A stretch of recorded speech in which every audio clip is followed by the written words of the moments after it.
My name is Caitlin Bradley, and I'm going to show you how to iron a dress shirt today. We're going to start off with the collar on the inside, and we're going to spray it down. And then we're going to move with the iron towards the middle in short, smooth strokes.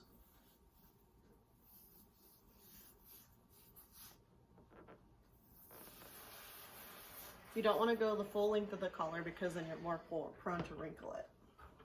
Once you do the inside of the collar, you're going to flip it over and go to the back side, and you're going to use the same technique on the back side of the collar.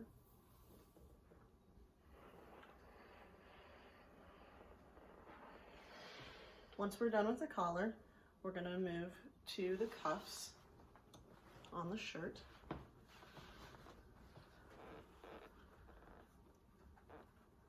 You're also going to start with the inside on these cuffs.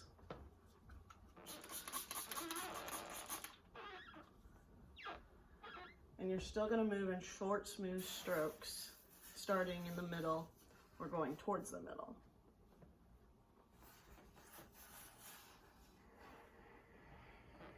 Once you're done with the inside, we're going to move to the outside of the cuff.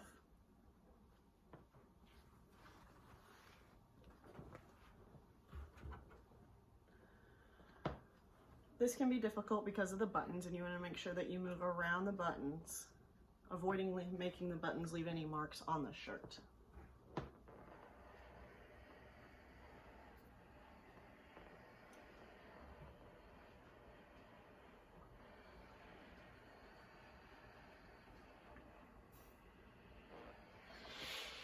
And then you would do the same thing with the other side. Next, we're going to do the body portion of the shirt, which is a very important piece of the shirt to make sure that you get ironed right, because this is where people see the most often. You're still going to start at the top, and you're going to move slowly down. If your shirt isn't moist enough, you want to make sure that you spray it down a little bit.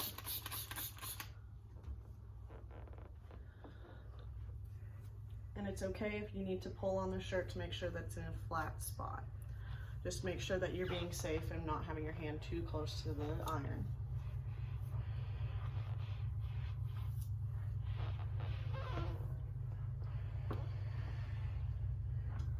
If you're on the side with the buttons, you want to make sure that you go around the buttons still, because you do not want to make any marks.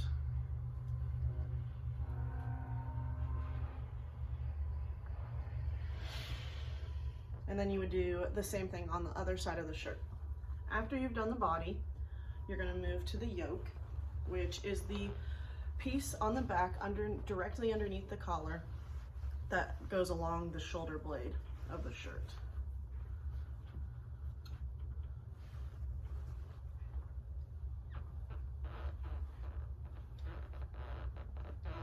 This is a difficult piece to get to sometimes because it has some shirts have stitching that is wavy or in different spots, so make sure that you don't flatten those out because that's part of the craftsmanship of the shirt, but you still want to make sure that the yoke piece is flat. You'll probably have to move the shirt around quite a bit to make sure that you get all the areas flattened out.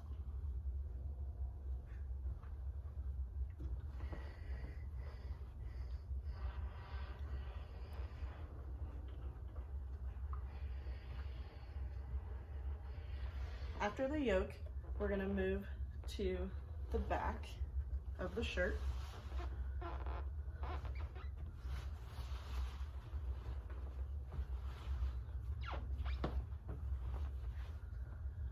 With the back of the shirt, that you can move in a bit longer strokes because it typically doesn't have as many obstacles to go over when you're ironing.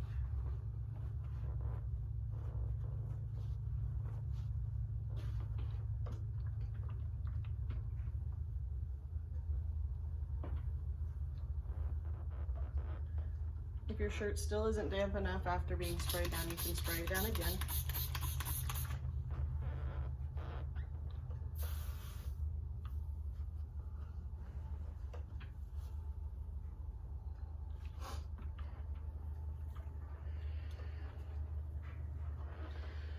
after you've done the back of the shirt, we're gonna move to the sleeve.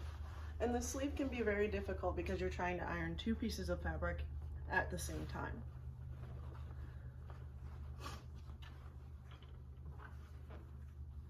You want to make sure that your sleeve is completely lined up, and if it has a crease from previously being ironed, you want to make sure that you line that crease up again so you're not having two crease lines.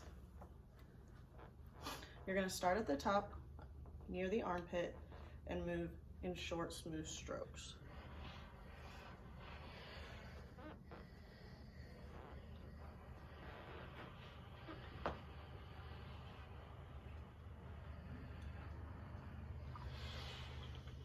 Once you've done the front of it, you're going to flip it over and go to the back.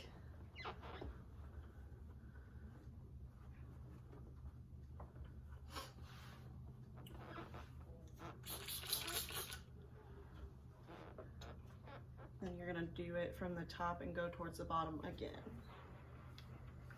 making sure it's all lined up with the same creases.